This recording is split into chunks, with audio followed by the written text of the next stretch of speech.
Going forward, we are very, very upbeat that we should be able to sustain this kind of growth for the whole year. There's a lot going for us. We got fantastic cars like this, the one that we're just launching, which is the all-new Discovery. We got the Velar, the Range Rover Velar coming up. We've got our products like Jaguar XC, Jaguar XF, the F-Pace continue to do very well. Discovery Sport and Range Rover Evoque and Range Rover Sport and Range Rover also are in high demand. So which is what is driving growth. We are focusing a lot on the quality of our network. We have an in-house training school where we are literally training almost about 2,500 people on an ongoing basis every year. We lay a lot of focus on that.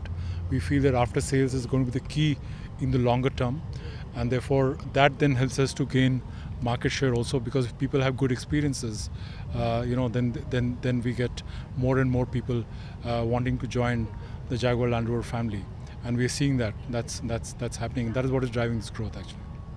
So F-Pace and Velar particularly have been the biggest contributors in terms of driving volumes for Jaguar Land Rover, and analysts believe that it'll be even better in the second quarter of this financial year, the second half of the financial year.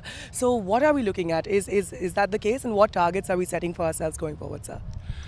So I won't talk about targets, but like I said, we are very confident of trying to sustain our growth levels at 45%. To my mind, we would have done better if we had not had this sudden increase in GST cess, which has dampened demand some bit. We are looking at when we're looking at October, it has had an impact. Hopefully, we are hoping that with new products we should be able to neutralize that demand. But so therefore, we are still confident with the kind of products we have. We should be able to. Sorry, to cut it off, right? Totally fine. So, in terms of GST cess, sir, what can you give us more specifics in the type of impact that it's had on the luxury car segment, and when do you expect things to normalize, especially for Jaguar Land Rover, sir? Yeah, so clearly the cess increase was announced sometime around 20th of September, if my memory serves me right, and so the impact has actually come in October.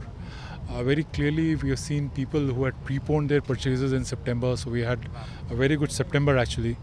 But October clearly, in spite of being a festive month, has not been as good, and there has been a kind of a slowness, and demand seems to have dampened. We really have to see how this really pans out. Will it continue to stay in this manner, or will other positive things overcome this increase that we have had? But that is to be seen. That is yet to be seen.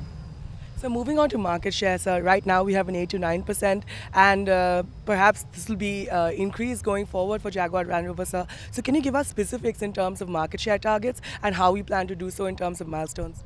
See, again, would not like to talk about specifics, but yes, this year we should be able to, increase our market share by 1.5 times where we are right now.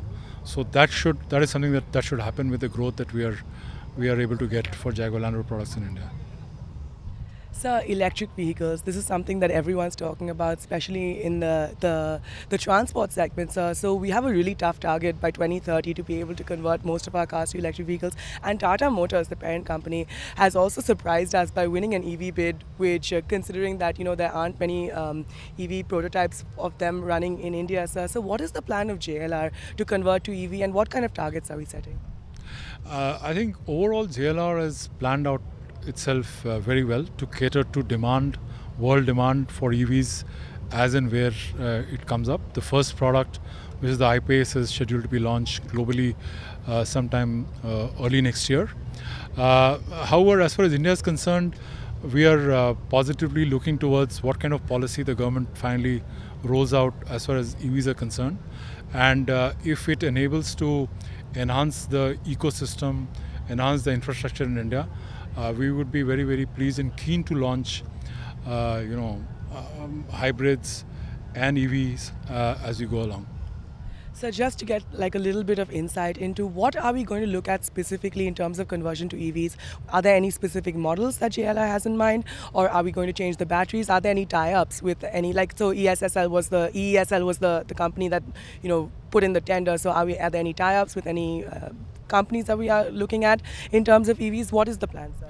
No, so we have to really wait and see what the policy finally, what is the policy that the government comes up with, because that will make us understand as to what is the plan for improving the infrastructure, or enhancing the infrastructure that we have in India to cater to EV customers, because we want to be very careful. We would not like to launch EVs in India, without making sure that after the customer has bought the car, he is not inconvenienced. It should not be that he starts to actually turn back and tell us, hey, you never told me that there is not enough public charging points in India.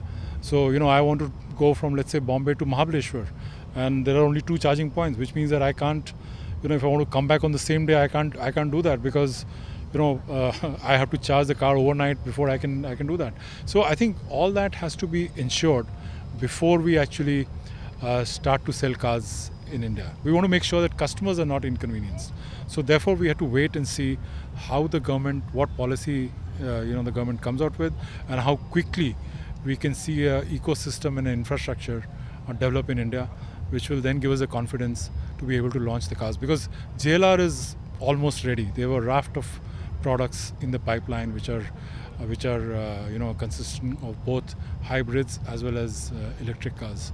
But we have to see in India whether we'll be able to bring those products or not. Basis. So what kind of investment are we looking at in India in terms of conversion to electric vehicles? And do you think that if it does happen, it'll affect demand for Jaguar Land Rover?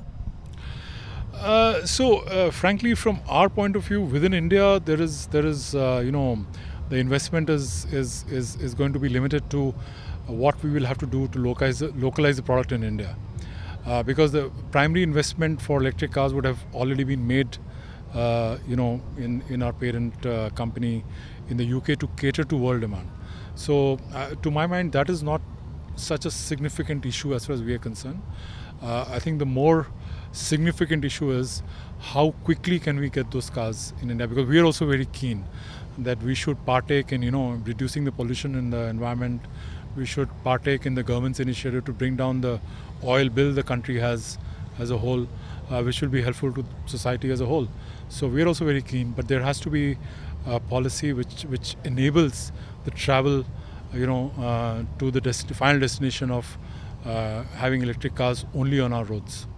So final question before we look into the features of the car specifically. You told me earlier this year, you said earlier this year that there will be 10 launches in the pipeline. So are we on track for that? And what can we look forward to in terms of launches for Jaguar Land Rover? Yeah, so we talked about 10 product actions, which included launches of new products.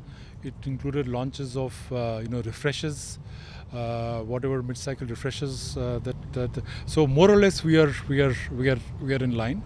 And you should see some more coming through as we go towards the end of the year.